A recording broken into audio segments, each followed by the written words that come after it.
Hello everyone. In this video, we will be talking about the so-called New World Order and trying to basically clarify on what it could really mean, or requesting for it to be clarified by those people who urgently, warn us about it. Now, here's a map of the world as it stands today, and obviously, it's United States is the major superpower, and they got military bases all over the world. Japan, Middle East, other parts of Asia and Europe, and but this wasn't always the case. But certainly, U.S. As a result of it having the biggest military in the world, I mean the amount and expenses that it puts into its military is bigger than China, Russia, and many other countries combined, right? But, who knows? It may not always remain to be the case, and whatever the future may hold, the geopolitics of the world will certainly change, and of course, no country has remained the hegemon of the world and on a permanent basis, and the same will apply to the U.S. So we'll just go back, I guess, to a different period in history, right? Some of it recent, some of it a little older, but to basically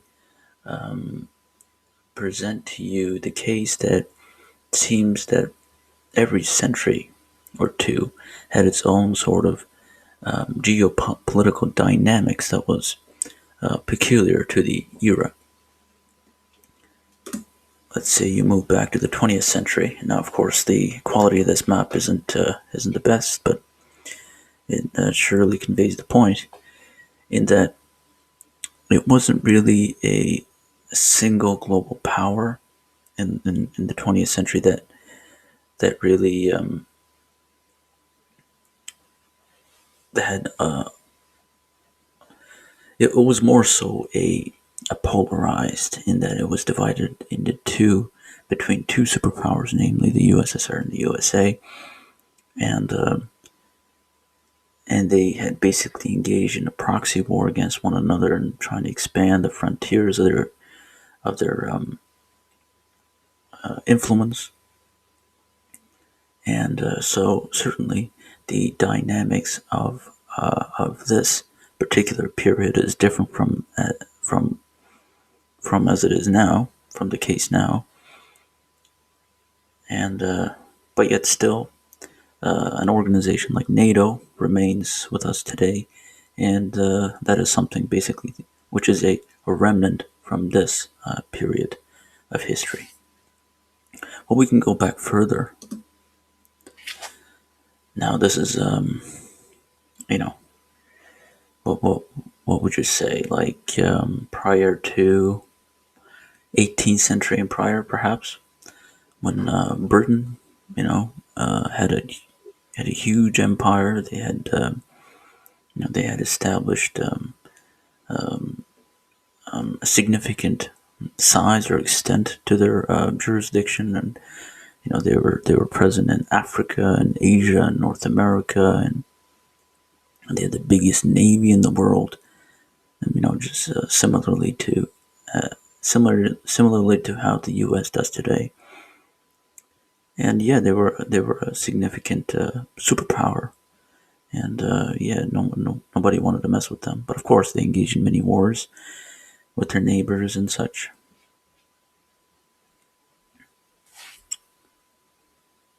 But we proceed because, Britain's hegemony, of course, didn't last forever. And it doesn't last forever for anybody. If you go back even further, this is around 13th century, let's say 12th and 13th century. This was when the Mongols, coming out of the steppes in Mongolia, right? They made significant strides in expanding their frontiers, namely with the individual by the name of Temujin, who later on came to be regarded as Genghis Khan.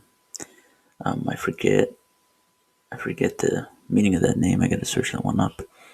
But look at the extent of this empire. Of course, not all of it, had occurred during Genghis Khan's lifetime, but some of the expansion occurred after his death by his generals, by his sons.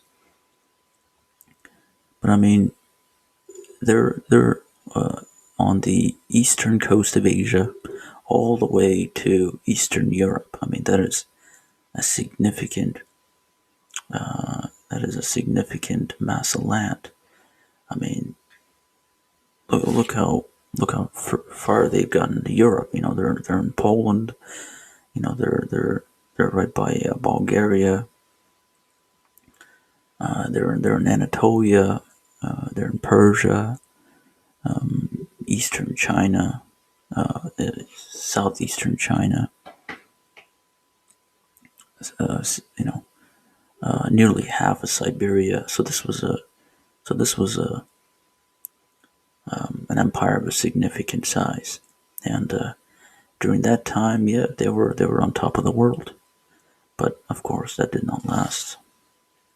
But we could go back even further in history, and this is the Roman Empire at its greatest extent.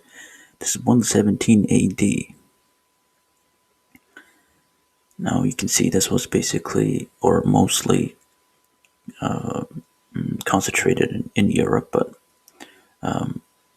basically the Mediterranean region, North Africa, parts of the Middle East, Anatolia, all of northern Mediterranean, even into Britain, right?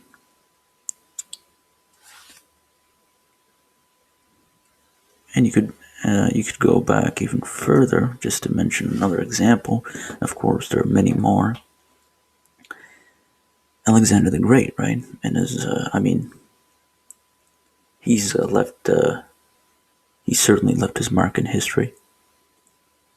He's traveled from Macedonia to Egypt to Anatolia to Persia, and he's become a legend to many of the folks of this region.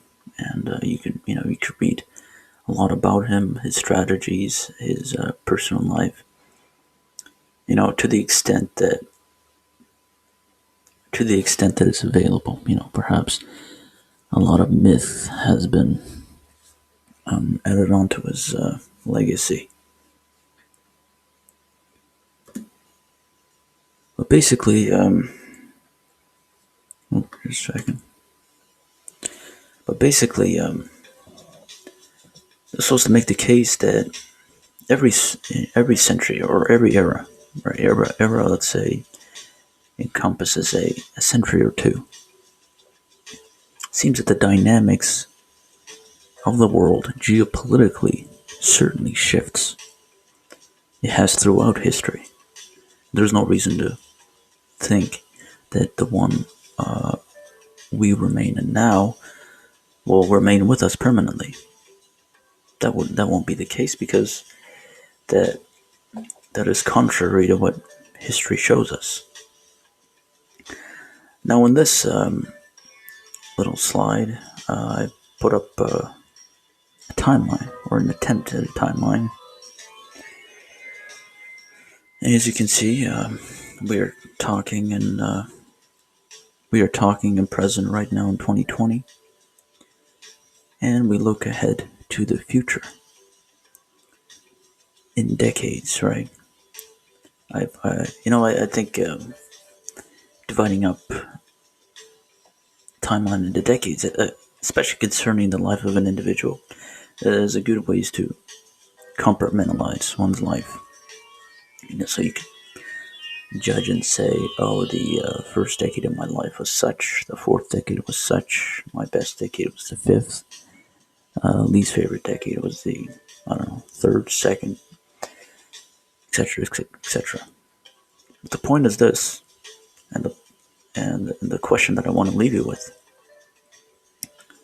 is that at the year 2000,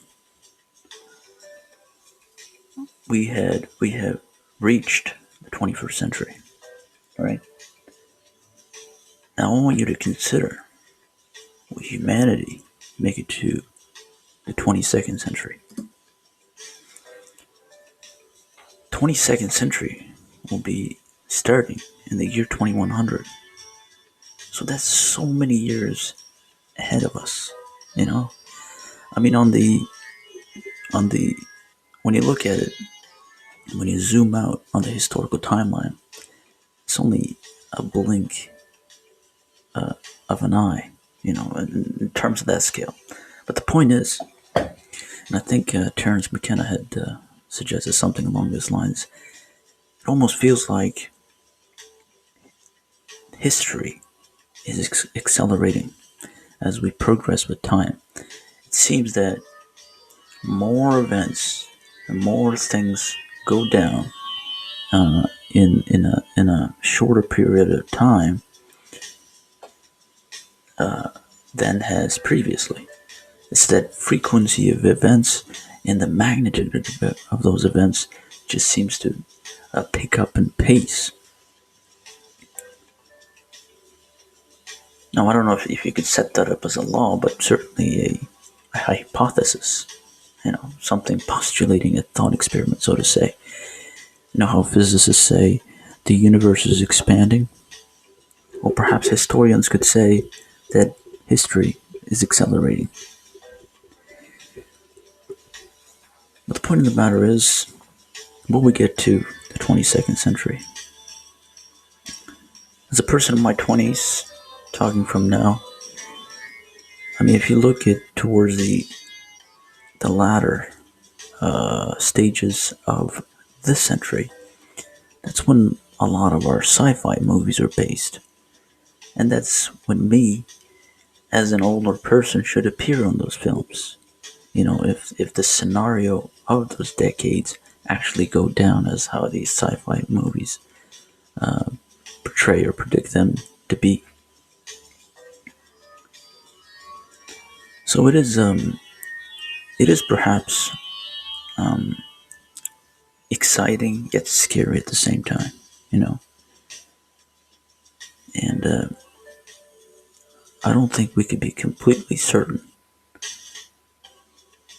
if 22nd century, if humanity will proceed to the 22nd century, but perhaps that's how people felt maybe 100 years from now, 200 years from now. They couldn't imagine at all. It was inconceivable, unfathomable, for some at least, how the dynamics of human society would be in the year 2020. But yet we're here, we've adapted, and we're coping. We're striving, we're pursuing, and we intend to go further. So perhaps we shall retain and push on with some optimism. Hopefully this video was interesting, something to think about, because that's the point of this channel, right? To contemplate. I hope you guys enjoyed this. Like, share, subscribe. Goodbye.